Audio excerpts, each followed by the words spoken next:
Hey, I'm Sanya Richards-Ross, four-time Olympic gold medalist and the newest Real Housewife of Atlanta, and you're watching FaceTime with Todd Wharton. So listen, man, I have a great idea. You could play two kingpins in like a mafia type of thing. You could be the mafia, and you'll be Vinny Gubats, and I'll be the Mazia, and I'll be Gary Gefilte Fish. I don't play mafia parts. You know, Italians, we do other things. Do you have anything to eat in this kitchen? Oh, yeah, that's a zoo. What is that, like cow tongue? Do you have any locks? Yeah, otherwise people will break in. Of course I have locks. How about we do Dean Martin, Jerry Lewis? I'll be the cool, handsome Italian singer, and you could be the schmuck. Salute. Why are you saluting me? You just said salute. Aren't you in the army? Come on, man, what do you say? Hunts. Well, why do you put locks on a bagel? You afraid someone's going to steal your bagel? Okay, I'll do it. But under one condition. Anything. I pick the food. Great, can we do kosher? We'll be right back with Sonia Richards-Ross. So welcome back to the show, everyone. So my guest tonight is an entrepreneur, a humanitarian. She's a sweetheart. Oh, she's also a four-time gold medalist at the Olympic Games, known as one of the fastest women in the 400 in Americans' history. And she's also a new cast member on The Real Housewives of Atlanta. Let's take a look at a clip. The Olympic dream is realized. The individual gold medal in the 400 meters for Sanya Richards-Ross. I'm a wife, I'm a mom, I'm a real deal Jamaican. She called me a friend, me not calling her no friend. I'm a four-time Olympic gold medalist. Put some respect on my name.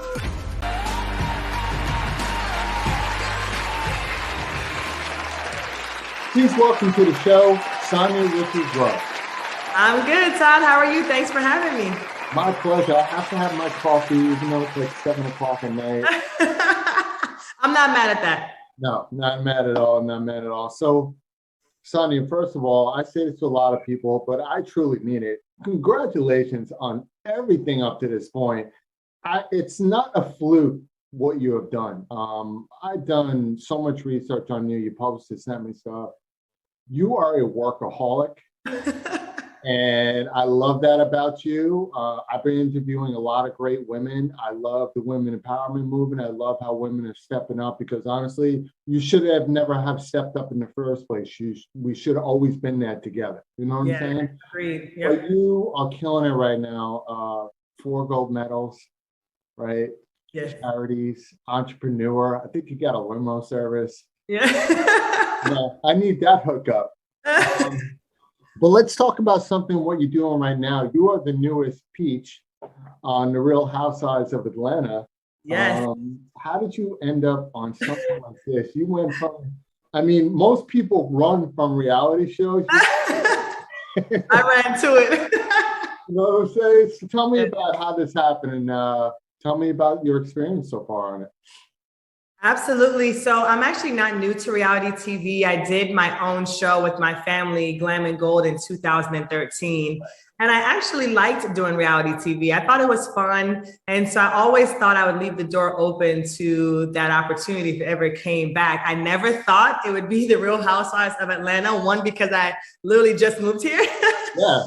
But, I'm the kind of person that always says yes to life. And so when the opportunity presented itself, I was like, hey, let's just see what happens. And through the process, everything just kind of happened very smoothly. And here I am. I know, I love it. I'm noticing when I was even speaking to Cynthia Bailey, I just spoke to Kelly Allen, who's a big casting director for a lot of reality shows are bringing in a lot more interesting, great people, not just the drama. But really intelligent women and men, and it's bringing a great critique to the show. Thank you. Which you're welcome, and I'm loving it. But The Real Housewife, this is a different take on a reality show that you've done. Yeah. Were you skeptical at first when you got the call to do this?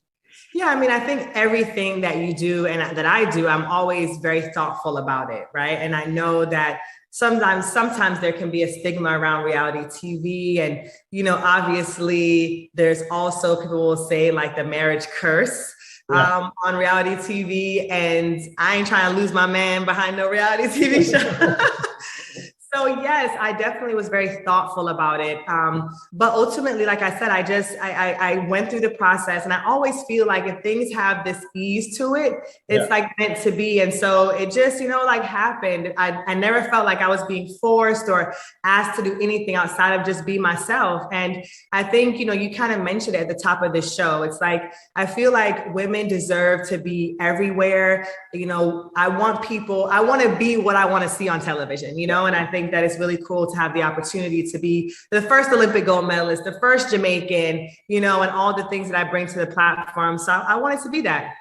Yeah, and I'm glad that you mentioned Jamaican, because I joke around with a lot of people who have a lot of jobs that, that's the key saying that you're Jamaican. So exactly. Now actually meeting a real Jamaican. Exactly. That's my Todd. I got like 12 jobs. First of all, me is like 12 jobs. And then I got my 12 jobs for my husband, and then I got my 12 jobs. You know what? Right. I just don't sleep, because you know why? I'm Jamaican. Right. I like that. That's such a funny stigma. I feel like it's so funny. Whenever you tell people, they're like, "Are you Jamaican?" I'm like, I actually am. I don't know if I should be offended by that, but I really am Jamaican. But yeah, I think that's hilarious. Right. It's like, if you ever lose your jobs, which I doubt you'll do, you don't even have to show your resume. All you have to do is Sonia Richard Ross, Jamaican. Jamaican? You're hired. You're hired. She has a good work ethic. Like exactly. A trainer, a teacher, a mom, all that. To be like, all the things hired. And by the way, kudos to you. I know you're from Texas, moving to Atlanta. But kudos to you, because I'm a New Yorker, and you married a New York Giant. That's what Yes. Super Bowl champ. That's my man, Aaron Ross. Congratulations on that. I don't care about the gold medals or anything else. He's married a Giant fan.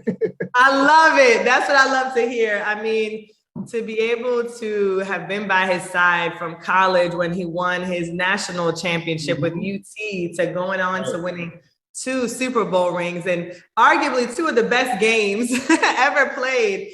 I mean, it was such a treat to be able to see him accomplish his goals as well. So yes, I feel very blessed to be his wife.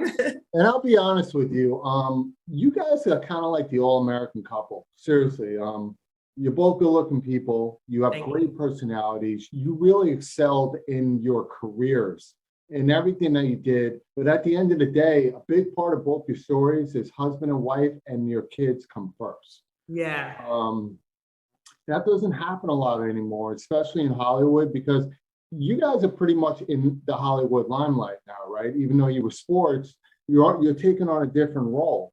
Right. And I don't know what's going on with relationships, but I do love seeing great ones, because it gives a lot of people hope. So I definitely want to say, I think that out of everything that you've done is the biggest accomplishment. You kind of found your soulmate, and that's so cool. So congrats on that. I think it's awesome.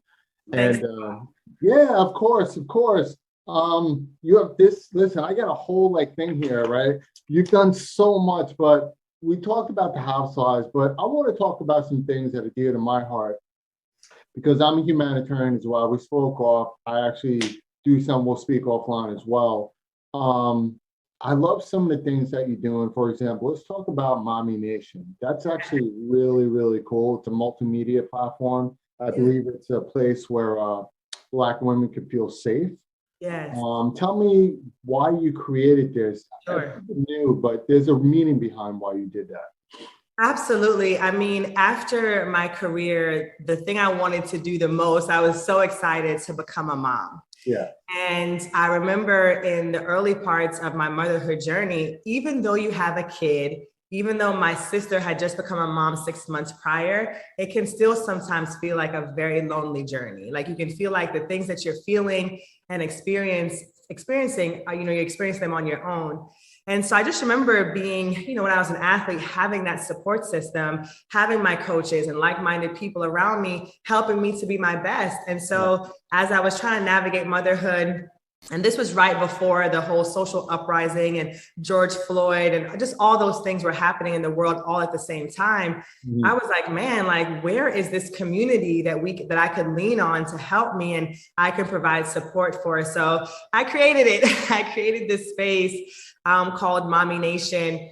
And when I tell you, Todd, it's just like the joy of my life. We just came back from a retreat with 40 women, and it's just incredible to see how you can inspire someone, you can remind them of the power they have within them to still be this great woman. A lot of times women get lost in motherhood. Yeah. And so, the goal of Mommy Nation is, one, to provide community, to provide resources, and to help moms on their motherhood journey in every way. And so it's just a joy of my life to be able to do it, and to actually finally have our first retreat and be together. It just continues to help me to realize I'm doing the right thing. We all understand how important mothers are in the world, and how, if they're not filled up, they can't pour into their children, to their family. So I could talk about it forever, but it's just, I feel like that's the calling on my life right now, is to support specifically Black moms, to help them be the best moms and women that they could be. Yeah, and I love that you say that, because my whole company was launched on my mother's birthday. Well, my Humanitarian was 5 years ago. And I always tell people, no matter what you were going through with your parents growing up, a woman gave her 9 months of her life to give you a life, right?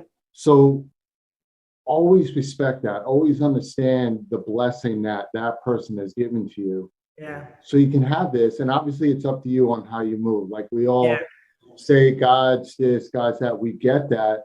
But at the end of the day, it's up to us on how we live our life. And one of the things we should always think of is giving back to mom. And I love how you dedicated that, which is really, really cool. And I love that you're giving a platform to women. And it's not just married women. Like, there are a lot of single women out there that have a hard time because they hit roadblocks because they don't have that couple relationship to lean on each other, right? Yeah. I don't get it. Now, I love the fact that Aaron as well has been supporting you in this and doing a lot of stuff with you. I think that's what makes your movement so much more better.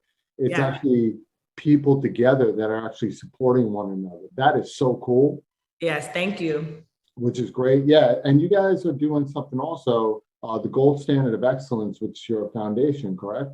Yeah, so I've done quite a few things over my career. The Gold Standard Foundation, we actually had for a couple years in Austin. We did like a prom glam where we specifically helped and supported kids, underserved youth in Texas. Right. But prior to that, the organization that I'm probably most proud of was the Sonia Fast Track program that I started in 2007, which was a program focused on helping kids who were having a hard time reading on their grade level. So we started that in Jamaica. We started with 70 kids. The organization grew to supporting over 700 kids. An incredible organization in the United States called USAID supported us, gave us $300,000. And there's still kids who have been through the program who reach out to me today, who've gone on to college and just gone on to do some really great things because of this program. So more important to me than any gold medal and any money and anything else is always finding ways to help other people. And so I've tried to center that in my life as much as I could. That is great. And you're one of the ambassadors for Nike. They're a huge supporter of everything that you're doing right now. Oh man. I mean, Nike, it blows my mind. I think of many of the companies, especially after 2020, who made these big commitments to our communities. And Nike is one of those brands that have actually continued to follow through on what are real tangible ways that we can make an impact in our communities. And I'm very fortunate to be one of the few athletes they've kept on. I think the last athlete they kept on was Carl Lewis prior to me, after we were done competing. And we still do some incredible work together. I'm actually heading out there next week to host an event for them. So it's amazing to have their support. They support Mommy Nation. They support the Fit Mommy Challenge and make a donation to our 501c3. It's just incredible how they really put their money where their mouth is, and they really want to be in the community. And I'm glad that we touched on that, because I have to ask that, because I've noticed a lot of companies that dropped off a lot of their clients during COVID. But then there are some companies that aren't struggling, but I think it's very rare that people are starting to value their ambassadors, the people that are really building their brand. Like, your brand is the people you bring on, right? That's what people respect. And for somebody like you give hope, not just the Black kids, but the kids in general, especially women. I mean, the first Black woman to get 4 gold medals in track and field, and the fastest American ever. And I'm going to tell you right now, I don't know how your dating scene was before Aaron, but any guy who try to act like a fool with you, I'd be like, yo, you gotta hope she doesn't have super hearing, because you could be like 3 miles out, be and she'll be like, and then Mimi. On your heels. You know what I'm saying? That's right. I'm just They saying. gonna outrun me. And I know Aaron's fast too, but he's like, listen, Todd, nah. That's not Eli Manning I'm running from. That's my wife. So we good. Right. You know. But getting into just to recap, because I know a lot of people are gonna ask me, and you've answered this all the time now with me. The experience you had with the Olympics, obviously amazing. London Games. You're now an analyst for NBC as well, I believe, which is Yes. a great reality. That must have been crazy to know the world was watching you, your family. Did you have a thought at that moment when you won the medal? Like, was this somebody that you just looked up at or thought about right away, like this is for you in your head? It's a great question.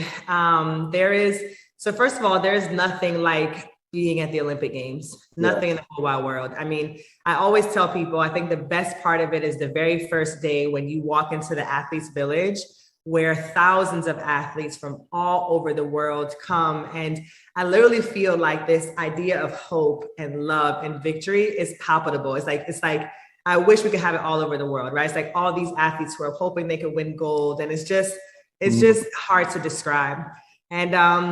And then, like you said, obviously you go out there, you're going to compete, and you know there's like 90,000 people in the stands, all the people back home watching, you know, your family's there. And I think what made London so sweet for me was it was the first time that Ross was able to come to one of my major championships, because he had always been in training camps in August.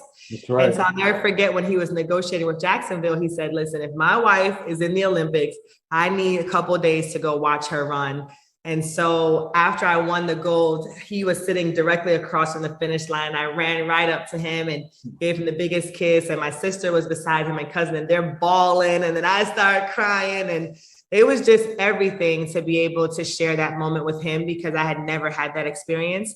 You know, I had been at his Super Bowls, but he had never been to mine. So I felt like that run was really for him. Right. And you guys got to win the top of your game, which is so rare in a couple. Not only one, but you won 4. I mean, my parents tried to get me to do gymnastics when I was a kid, and I'm a good athlete, like basketball, football, you know, miniature golf, stuff like that. Yeah, I remember there was a time that they asked me to try to jump the pommel horse, and there was a girl in my class I liked. I was a kid, and so I tried to show off, and I hit the ramp, and I don't know what happened, but you saw a chubby little white kid go sideways, and I smacked right into the pommel horse, kind of like a Looney Tunes character, fell to the ground, and for some reason, my father just stopped coming to those events. I don't know what I did. That's hilarious. But yeah, people don't realize, like, when it comes to being the top at your game, you train unbelievably hard. And now, were you always a fast kid, or did you have to train yourself to even get better, your muscles? Because you must have cramped so many times doing that. Yes. I mean, I definitely was naturally gifted. When I was 70, I was born in Jamaica, where track and field is like the most popular sport. And so I wanted to be an Olympian since I was 9 years old. I was like, I'm going to be an Olympic champion when I was 9. And I ran in my first race when I was 7, and I beat the boys, beat the girls older than me. So I definitely had this gift of speed at an early age, but it took a lot of hard work and training and sacrifice and failures to finally stand on top of those, you know, the podium. But I definitely had the gift early. My dad saw it in me, my mom and everybody saw that I had the potential. Yeah. But man, potential without hard work is nothing. No. And just coming from such a small island. Yeah. I don't think people realize that, like, especially in the Olympics, you have huge countries competing, right? And then you have the smaller countries. That's why people laughed about the bobsled team. Cool. Yeah, Runnings. Jamaica. Yeah, Cool Runnings. Right? Yes. And that's my dude Leon and Cynthia Bailey. You know, all them. But I don't think people realize how much more of greatness it is when a small island that doesn't have the financial income, right? Exactly. That the bigger countries have, Yes, where yes. you can go to train at a first class facility and they can Right. give you this and give you Right. that. Like, you have to learn how to push yourself. Yeah. So that's kudos to you for that. That's why I think your story is so much more amazing, because you overcame the small man-woman obstacle, which is Yeah. pretty crazy. And I'm glad you kind of lost your accent. No, I'm not glad, but all I know is like your accent probably comes out real strong when somebody acts a fool. And I don't ever want to be that person, because if you guys ever heard of a Jamaican yelling at you, just run. Yes, that's right. My accent only comes out with my family or when I'm very upset.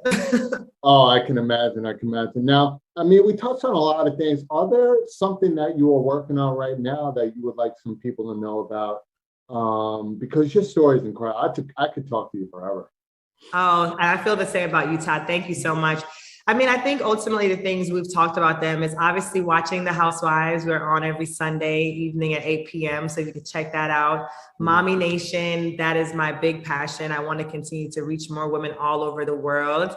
You mentioned I'm an NBC commentator. So when you hear the Olympics or World Championships, that's me with my colleague Otto Bolden.